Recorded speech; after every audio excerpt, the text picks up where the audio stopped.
It started with a glass of bourbon and a bad feeling. Friday night, Austin skies threatening rain, and I was home alone in a quiet house that hadn't felt like mine in months. Lauren had left hours earlier, dressed in an elegant navy gown that didn't quite match her usual style. Sleek, modern, and distinctly unlike the woman I married. She said it was a formal dinner for the art club she volunteered with. Something about a donor appreciation night. Black tie, no spouses, board members only. I'd barely asked if I could come when she shut it down with a wave of her hand and a rehearsed, almost too smooth laugh. You wouldn't know anyone there, babe. It's all suits and old art people. Trust me, you'd hate it. The thing is, I used to trust her, without question. But something had been off for a while now, and her explanations lately felt more like stories with holes big enough to drive through. I poured a drink, turned on the game, and tried to shake the feeling.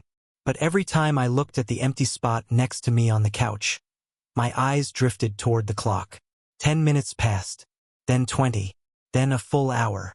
The bourbon wasn't helping. Neither was the silence. Around 8:45, I grabbed my keys. Didn't tell anyone. Didn't text Lauren. I just drove. Part of me expected to find nothing unusual. Maybe she really was busy organizing name tags or managing RSVPs.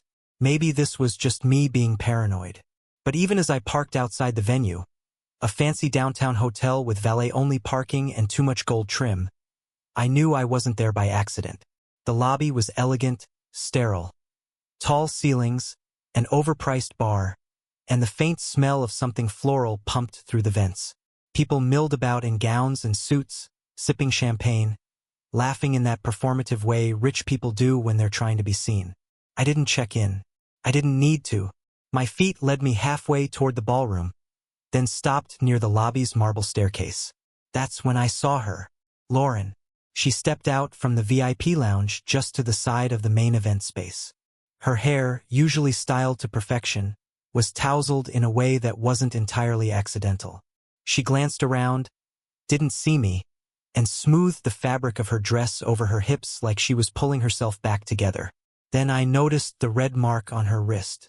It wasn't makeup. It wasn't a bracelet. It looked like a handprint. Seconds later, he stepped out. Tall, sharply dressed, probably early 40s. Not movie star handsome, but the kind of guy who knew he didn't have to be. The way he moved, relaxed shoulders, eyes scanning the room without rushing. He belonged there. He didn't speak to Lauren, didn't even glance in her direction. But they walked away within seconds of each other, splitting like strangers at a train station. That kind of non-interaction wasn't normal. That kind of distance wasn't random. I stood there, frozen behind a decorative pillar, heart pounding against my ribs. I knew that look in Lauren's eyes, wide, alert, defensive. I knew that posture, like she was trying to disappear and be seen at the same time. My stomach dropped. I could have walked away right then. I should have. But I lingered. I followed her at a distance, not out of spite but instinct. She stopped at the edge of the ballroom, composed herself with a deep breath, and slid right into conversation with two women in sequined gowns. She laughed easily, tossed her hair, showed no sign of the encounter I had just witnessed. When she caught a glimpse of me, uninvited, unannounced, she didn't falter, not even for a second. She raised her eyebrows like I'd surprised her, offered a tight-lipped smile, and gave me a small wave before returning to her conversation. And somehow that rattled me more than if she'd panicked. I didn't confront her that night. I didn't want a scene, didn't want to expose her in public, whatever it was. I slipped out before she could corner me, got back in my car, and drove home with the windows down, letting the cool air slap the confusion out of my face. Lauren came home after midnight. She looked radiant, polished again, her hair redone, the mark on her wrist now hidden under a silk scarf. She kicked off her heels and found me in the kitchen, pouring a glass of water. "You should have told me you were coming," she said, not angry, just cool, composed.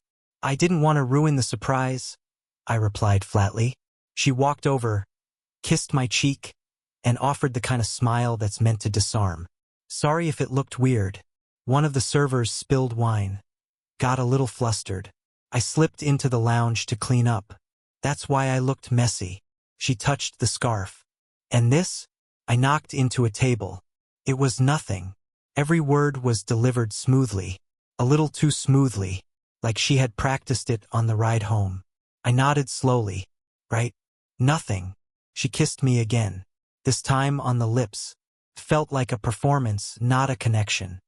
As she disappeared upstairs, I stood in the quiet kitchen, replaying the image of her walking out of that lounge, flushed, marked, and followed by a man who walked like he already knew the ending. It wasn't nothing. And I couldn't ignore it anymore. The next morning, I woke up before my alarm, staring at the ceiling in that thick fog between dreaming and realizing you didn't dream at all. Lauren was already up, judging by the sound of the shower running and her humming some upbeat pop song like nothing had happened. That humming alone nearly made my skin crawl. I lay there trying to convince myself that maybe, just maybe, last night had been a fluke. Maybe the mark on her wrist had been from a clumsy waiter. Maybe that man in the tailored suit was someone from the board and the tension I'd seen between them was just my mind playing tricks. But the second I closed my eyes again, the image replayed like a movie I hadn't asked to watch. It wasn't just about last night, I realized. It was about the last 6 months, maybe longer. I'd been brushing off moments, making excuses on her behalf like a loyal husband is supposed to. But now each memory came flooding back like puzzle pieces clicking into place, all pointing to a truth I had refused to see. It started innocently enough, Lauren saying she needed more space. She began taking solo walks in the evenings. Nothing dramatic, just little escapes that stretched longer and longer. Then the client meetings out of town started showing up on the calendar. She worked from home, there hadn't been business travel for years. But suddenly she was flying to Houston, then Dallas, then once to Santa Fe. She said it was a hybrid role now. Never mind that she didn't seem to bring back a single receipt, itinerary, or story beyond it went well. She had also bought a second phone. At first, she said it was for work, some kind of client-facing device. But this phone never left her side. She brought it to the bathroom, tucked it under her pillow. Even in the shower, the damn thing was always within reach. She wasn't even that careful with her primary phone anymore, almost like she wanted me looking in the wrong place. Then came the password changes. I wasn't one to snoop, never had been. But one night, when I wanted to check a flight she mentioned booking for us, her email login didn't work. I asked her about it casually, she laughed it off, said it was a security upgrade at work. But when the same thing happened on her laptop and the shared calendar started showing private blocks instead of meetings, I started to get that sinking feeling in my gut. She changed gyms too. Out of nowhere. No warning. Said the old one just wasn't challenging anymore. I offered to go with her to the new one, but she said it was a women's-only strength program and I wouldn't like it. Funny thing is, she never came home sore, never mentioned a single new instructor. I checked the name once. It was a luxury spa that offered personal training by appointment only. I called to inquire. No one by her name had an active membership. Then there were the skip dinners. Birthdays canceled last minute. A 4th of July barbecue with my parents that she bailed on an hour before, claiming food poisoning, only to tag herself on social media 2 hours later at an art pop-up with friends I didn't even recognize. The memory that hit hardest, though, came from just 3 weeks ago. It was 2 in the morning. I'd gotten up to grab some water and noticed a faint light in the hallway. There she was, Lauren, sitting on the floor outside our guest room with the second phone in her lap, whispering into it. When I asked what she was doing, she startled so hard she dropped the phone. Claimed she was on a late-night support call for a client emergency. I believed her. God help me, I believed her. I kept stacking these moments in my head like fragile china. One by one. The secret calls. The locked doors. The emotional distance that had crept in like a fog, unnoticed at first, then thick enough to choke on. The woman who used to wake me with forehead kisses now barely touched me. The spontaneous affection was gone, replaced with scheduled interactions and practiced lines. I've just been tired. Work's been nonstop. We're just in a rut. Were we? Or was I simply holding a threadbare version of our marriage while she wove herself into something new with someone else? By mid-morning, I found myself scrolling through old photos on my phone. The smiles, the trips, the holidays, and somewhere in all of that I saw the shift. She used to lean into me. Her eyes used to light up. Somewhere around the holidays last year, those smiles turned practiced. Her body leaned just far enough away to say without words, I'm somewhere else. I didn't say anything to her that morning. I listened to her tell me she had to run some errands and that she might swing by the farmer's market. She kissed my cheek. Her lips were warm, but her eyes didn't match. Not anymore. After she left, I sat down and started writing. Not to her. Not yet. I wrote everything I could remember. Every strange moment, every excuse, every shift in her behavior. A timeline. I needed to see it all in one place. I needed to prove to myself that I wasn't paranoid. That what I felt in my gut was real. Because the worst thing wasn't that she might be cheating. The worst thing was that I already knew it. I just hadn't wanted to admit it until now. And once you start letting yourself see the truth, you can't unsee it. It was a Tuesday, one of those days that begins with no warning and ends with no mercy. My morning had started with a canceled meeting. I worked remotely, managing logistics for a regional supply firm, and my midday conference with a warehouse partner fell through at the last second. I thought about logging off early, maybe getting lunch somewhere quiet, but something pulled me home instead. Some instinct I hadn't learned to trust until recently. When I pulled into the driveway, everything looked normal. The garden lights blinked against the overcast sky, the mailbox was empty, and Lauren's car was in the garage like always. I assumed she was napping or watching one of her crime documentaries in the bedroom. I unlocked the front door gently, letting it click closed behind me. The house was quiet, eerily so. Not the kind of quiet you enjoy. The kind that presses against your ears like a warning. And then I heard it. Voices. Faint, low, and coming from upstairs. At first, I thought she was on a call. Lauren often took Zoom meetings in our bedroom when she wanted a break from her home office setup. But as I reached the top of the stairs, I heard something that turned my legs to lead. A man's voice. Deep. Laughing softly. Her voice, too high-pitched, warm, like the version of her I hadn't heard in months. And then, silence. Not the kind where a conversation naturally ends, but the kind that carries a weight. A shift in tone. I could hear movement, fabric rustling, a breath caught mid-sentence. In asterisk mate. My hand hovered over the doorknob. I wasn't ready to see. But I couldn't keep living in this purgatory of doubt either. I pushed the door open. Lauren was on the bed. Her blouse was unbuttoned, her hair a tangle that no business call could explain. And beside her, leaning on one elbow, his shirt undone halfway down his chest, was the same man from the art club dinner. He didn't flinch. Didn't jump or fumble for clothes. He just sat up slowly, meeting my eyes with an expression that wasn't exactly regret. It was calm. Controlled. Like he'd been expecting this moment. Lauren gasped and scrambled for the sheets. Riley, wait, she started, but I wasn't listening. I didn't shout. Didn't throw anything. I didn't need to.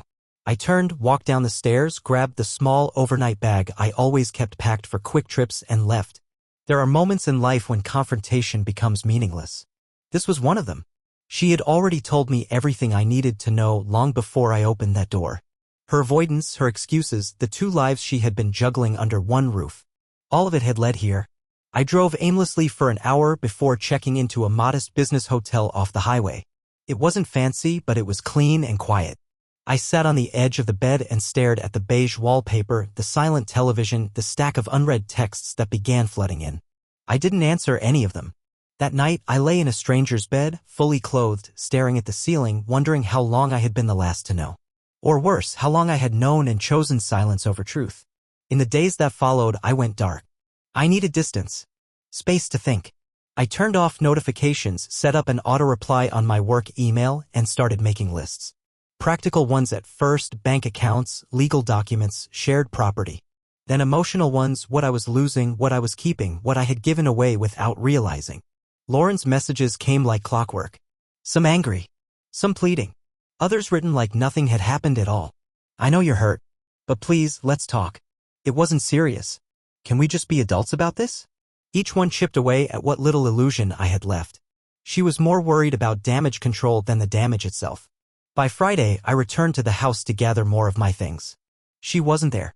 A note left on the counter read, "Please don't take the photo albums." As if the physical memories could change what she had done. I walked through each room methodically. Not like a man grieving, but like a man reclaiming space. I took what was mine, left what was hers. Anything in between went into boxes for later decisions. I moved like a surgeon, not cutting with rage, but with clarity. Upstairs, I found her second phone tucked behind the headboard. Unlocked. Open to a text thread with no name, just a number. I didn't read far. I didn't need to. The emojis, the language, the casual familiarity, it was all confirmation. They had a life beyond what I'd seen. Beyond that bedroom. That was the moment the sadness gave way to something else. Resolve. Later that night, I sat in my hotel room and made copies of everything. Photos, receipts, message logs. I wasn't preparing for revenge. I was preparing for self-defense. Because something told me she wasn't done. Not with the truth, and not with trying to spin her version of it. The next time I saw her face to face, I wouldn't be caught off guard. And I wouldn't need her to say a word. The first real contact came 48 hours after I left. Not a call, not a knock at the door. Just a message, a long, carefully worded essay delivered by text. Exactly the way someone writes when they've rehearsed it out loud 3 times before sending. It didn't start with, "I'm sorry." It started with, "I think we need to talk." Lauren always had a gift for shifting the spotlight. Her version of communication was like watching someone arrange mirrors, flashing just enough reflection to distract from the angles she didn't want you to see. She didn't acknowledge what I saw that day. Not directly. Instead, she focused on tone, interpretation, context. "I know things looked bad, but there's a lot you don't understand. I wish you had talked to me instead of walking away." "Talk to you?" While he was zipping up his pants. I didn't reply. I just read it once and then again, slowly. Each sentence bled with deflection. Not remorse, just narrative control. The next day, she showed up unannounced at the house. I'd gone back that morning to meet with a locksmith and have the garage remotes reset. I heard her car before I saw it, her tires crunching across the gravel, just like they used to on quiet Sunday mornings before everything changed. She walked in like she still owned the place, holding a tote bag over one shoulder and a phone clutched in her other hand like a lifeline. Her face was unreadable at first. No tears, no mascara trails. But I saw the shift in her eyes when she realized I was there. For a second, she faltered. Then the posture returned. The performance resumed. "I just came to get some of my things," she said casually, her voice even, like we hadn't just detonated a marriage days earlier. I didn't say a word. I just nodded and leaned against the counter, arms crossed. She moved through the kitchen quickly, opening drawers, collecting pieces. But it wasn't just clothes or toiletries she grabbed. She reached for photo albums, heirloom dishes from my grandmother, the antique clock from my father's old study. Items that had no direct link to her, no sentimental value she'd ever expressed. Things that weren't hers. When I stepped forward to block her from the bookshelf, she froze.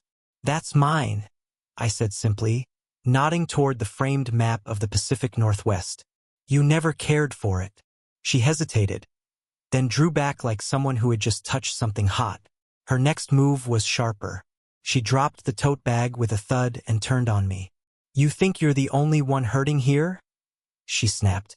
"You think I wanted any of this?" I said nothing. The silence felt heavier than any words I could have offered.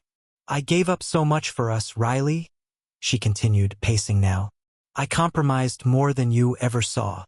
And when I needed something back, just some space, some breathing room, you made me feel like a stranger in my own home." There it was. The shift. Her voice trembled. Not with guilt, but with anger. Not sadness, but frustration. I recognized the technique. She wasn't looking for forgiveness. She was building a case. "You've been distant for months," she said. "Don't act like I just flipped a switch. You pulled away first." I stood still, letting her words crash against me like waves against stone. My jaw clenched, my chest burned. But I stayed silent. "What happened wasn't planned," she added, almost softer now. "It just happened." That line. The same line every affair story eventually lands on. Like infidelity is some natural disaster, not a series of decisions made in secret. Then came the moment I knew would arrive. "You don't have to make this ugly," she said. "We can be adults. We don't have to destroy each other." I smiled at that, not out of humor but out of disbelief. "I'm not the one who destroyed anything," I said quietly. She bit her lip, eyes scanning mine for a crack, a place to wedge in. But there was nothing left to find. Not love, not grief, just resolve. Then she tried a new tactic. She started crying. Big, dramatic tears. Hands trembling, shoulders shaking. The kind of performance she'd reserved for theater auditions in college. It would have convinced anyone who hadn't read her messages or seen her in that bed. "Please," she whispered.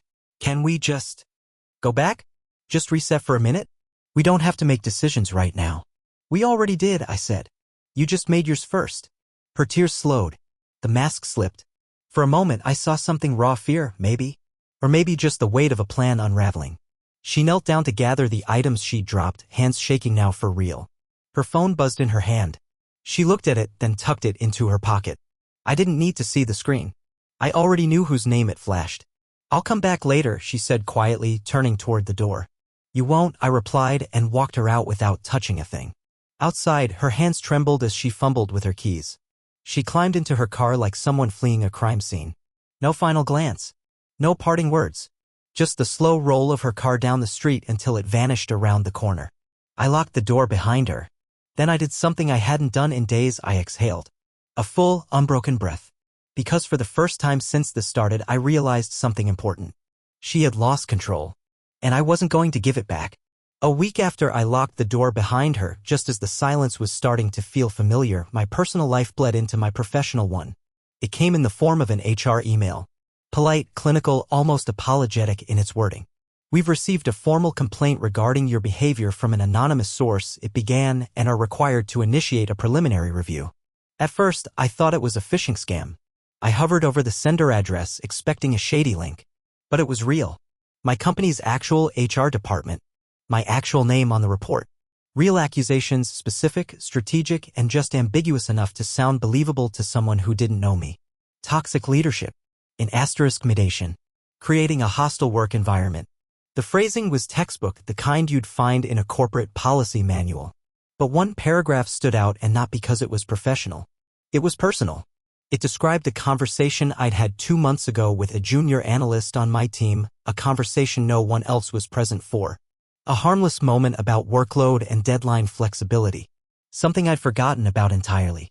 But the way it was written in the complaint twisted my words into threats. Passive-aggressive language.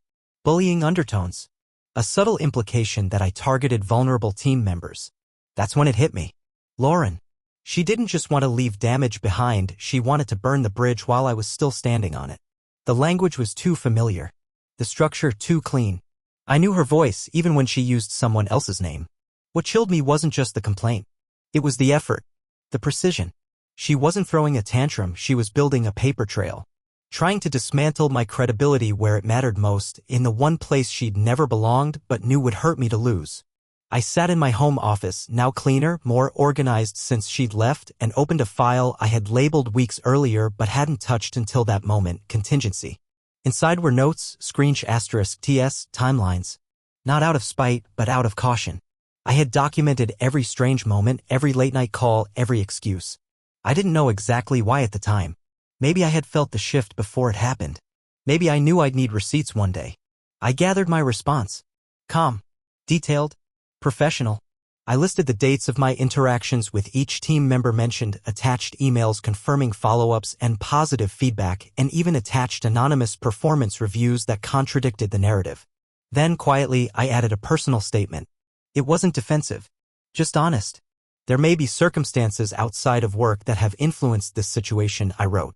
I've taken care to separate my personal life from my professional role, but I am aware that false narratives can sometimes emerge when emotions are involved. I welcome a full review and have nothing to hide. I hit send. And then I sat back, staring at the wall, stunned by how fast Lauren had gone from betrayal to sabotage. We hadn't spoken since she left the house. She hadn't tried to come back.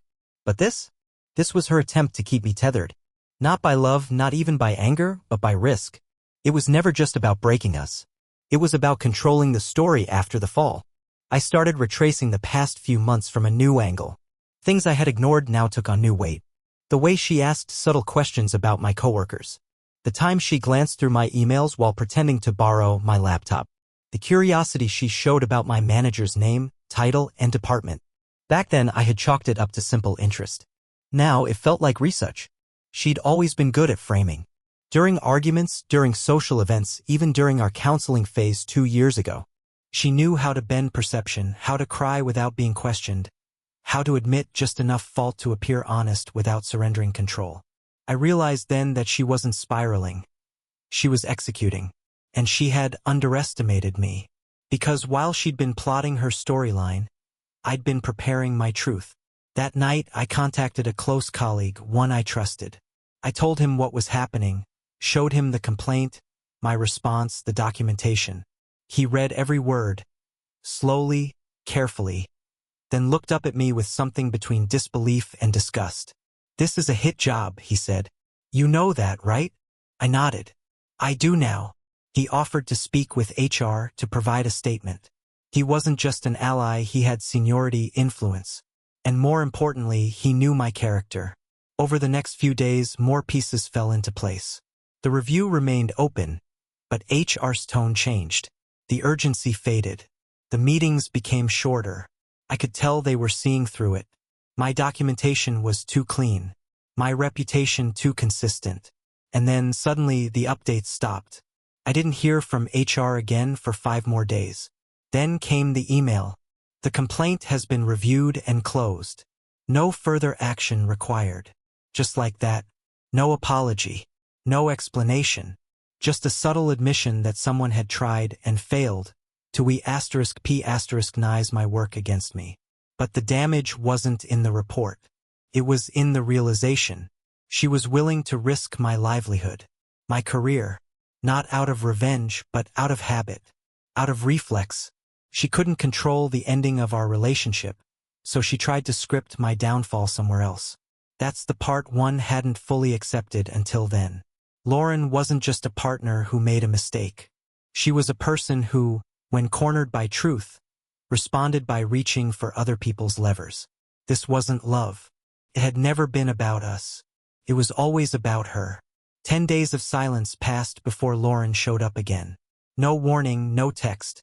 Just the familiar knock, 3 soft taps like nothing had changed. I opened the door, expecting a storm. Instead, I found someone who looked like her, but hollowed out. Hair tied back messily, dark circles under her eyes, posture shrunk into itself. She wasn't the woman who'd once rehearsed excuses or staged tears. She looked finished. She didn't ask to come in. She just held out 2 envelopes. "This is yours," she said, voice low. The first envelope bore my name in her handwriting. Inside was a retraction, typed, signed, dated, formally withdrawing the HR complaint. I told them it was a misunderstanding. The second envelope was thicker. I opened it carefully. Printouts. **TS. Logs. Her second phone's deleted messages. Conversations, images, digital evidence that I hadn't imagined any of it. The affair. The cover-ups. Even threads where she bragged about how easy it had been to keep the story clean. "Why now?" I asked. She didn't look up. "Because I don't want to owe you anything anymore." There was no apology. No last plea. Just the remnants of someone who had tried to win a game and lost the rulebook halfway through. I stepped back, leaving the door open just long enough for her to decide if she needed to say more. She didn't. I said, "Thank you," purely out of closure, then shut the door quietly. For the first time, I felt nothing. Not hatred, not love, just the weight of a door finally, completely closed. Lauren vanished after that day. No texts, no calls, not even mutual friends asking about her anymore.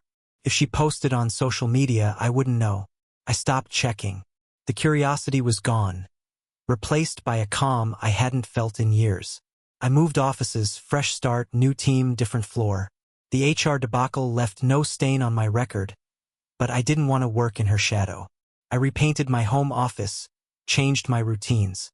Bit by bit, I dismantled the life she had once lived in and rebuilt it with intention. Joanna, the woman who had attended the art club dinner with me that night, remained a quiet presence. Not romantic, not yet, just steady. She checked in sometimes, left coffee at my desk during hard mornings, didn't ask for more than I could give. And maybe that was what I needed most. Someone who didn't want to fix me, just someone who let me be. I picked up old hobbies, hiked more, read again, journaled for the first time since college. I even booked a solo trip to Vancouver just because I could. I walked unfamiliar streets, ate alone without shame, and took photos of nothing in particular. It was strange how healing didn't look like some dramatic moment of forgiveness or rebirth. It looked like the quiet click of a new routine. A night of sleep uninterrupted by dreams. A home that felt like mine again. 4 years, I'd been a background character in someone else's story. Now, for the first time, I was writing my own.